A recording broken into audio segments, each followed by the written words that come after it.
Hey everyone, welcome to today's Explainer. I am so incredibly pumped you're here because we are about to step way back in time. We're looking at one of the most intense, literal edge of your seat stories from ancient history, straight out of Daniel chapter 1 in the ISV. Just imagine this for a second, being ripped away from everything you know, dropped right into a totally alien world, and then being told, hey, you gotta abandon all your core beliefs if you want to fit in. Well, that's exactly what Daniel faced. And today, we're going to unpack exactly how he found the guts to stand firm and how you can do the exact same thing in your own life. Okay, let's dive into this. Here is our roadmap for today. 1. The story of Daniel. 2. Refusing the king's food.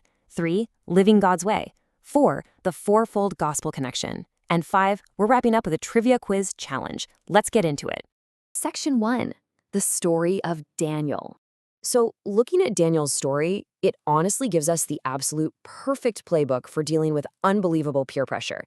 Like, this isn't just some dusty old story. This is literally a masterclass in making a God-honoring plan before the tough stuff even hits the fan. Here's the crucial background you gotta know. Daniel wasn't just your average guy. The text tells us he was an Israelite from a really special royal or noble family. He had this awesome life all mapped out for himself in Judah. But then, in a flash, he was ripped from his home, marched all the way across the desert as a captive, and forced to serve the exact same king who just conquered his people, King Nebuchadnezzar. I mean, literally everything was different now. The language, his whole surroundings, and pretty soon, they even wanted to completely change his diet. Now look at the insane contrast between these two options. King Nebuchadnezzar actually offered Daniel the absolute best food and drink straight from the royal table. It was designed to make him strong, train him up for royal service.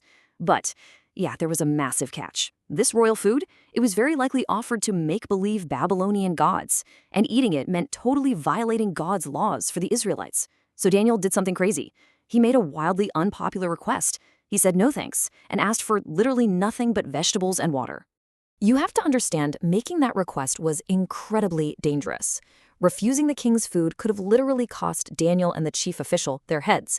But Daniel came up with a really specific, strict deal.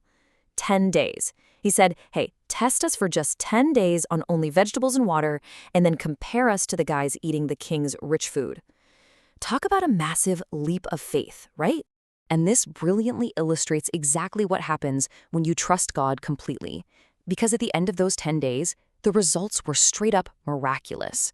Daniel, Shadrach, Meshach, and Abednego actually looked healthier and better fed than all the guys who ate the fancy royal food. And it gets better. When the king finally talked to them, he found them to have 10 times more wisdom and understanding than all the magicians and enchanters in his entire kingdom. 10 times. Section 2. Refusing the king's food.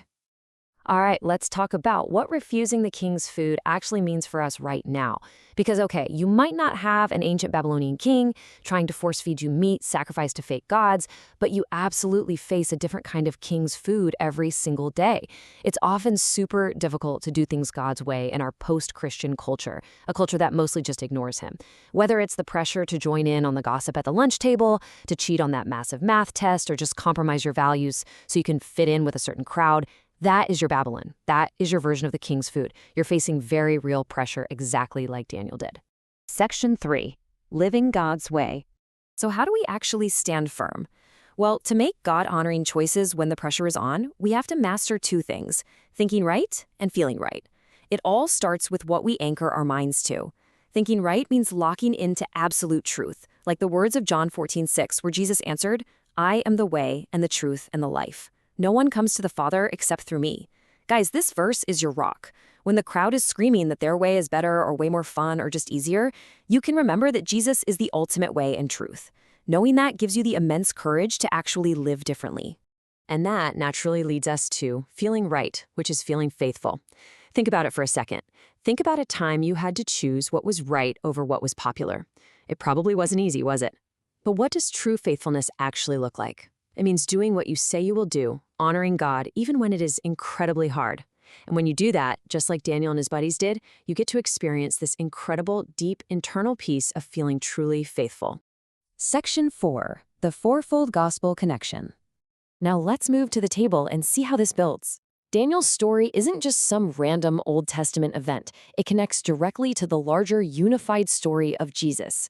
In the first column, as our Savior, Jesus does for us what Daniel did in honoring God. He brings us into a right relationship with the Father. Moving over, as our sanctifier, just as Daniel lived totally differently, Jesus is actively shaping our hearts today so we can actually choose God's way. Next, as our healer, God gave Daniel strength, and today Jesus provides the exact daily strength we need to face down peer pressure.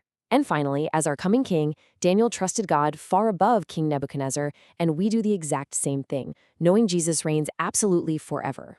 Section 5, Trivia Quiz Challenge. All right, it is time to shift gears. You've heard the incredible story, you've seen the connections, now let's see what you actually remember. Welcome to the Trivia Quiz Challenge. I want you to literally shout out the answer wherever you're sitting before I reveal it. Ready? Question number 1. When the official wanted Daniel to eat the king's rich food, what exact deal did Daniel propose instead? Think back to those numbers we talked about. Say it out loud. Yes, he asked them to be tested with just vegetables and water for 10 days. I mean, think about the unbelievable bravery it took to bet his actual life on God's faithfulness over a 10-day period. Keeping the rapid-fire pace going here, question 2.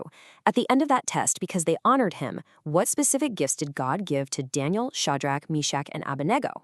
So, the crucial point here is that God rewarded them richly. He gave them knowledge, he gave them deep understanding, and specifically to Daniel, he gave the amazing ability to understand visions and dreams. See, God honors those who honor him. All right, question 3. When King Nebuchadnezzar finally brought them in and evaluated them himself, what did he think about these 4 young guys compared to his own local, highly trained magicians and enchanters? They absolutely blew the competition away. They didn't just match those magicians, they had 10 times more wisdom and understanding than literally anyone else in Babylon. An absolute massive victory. Okay, now for the final, absolute most important question that ties this whole entire explainer together. Ultimately, why were Daniel and his friends doing so much better? Like, what was their secret? Because they lived God's way. Listen, it was never really about the vegetables. It was all about obedience. Choosing God's way, especially under immense pressure, is what brings true wisdom and absolute faithfulness. Which leaves us with this final thought for today. I want you to think about your lunchroom for a second. Think about your friend group. The pressure is coming. That is pretty much a guarantee. But next time you face pressure from the crowd, will you have the courage to stand firm? Will you be the Daniel in your school this week and choose to live your life God's way? Honestly, I know you can.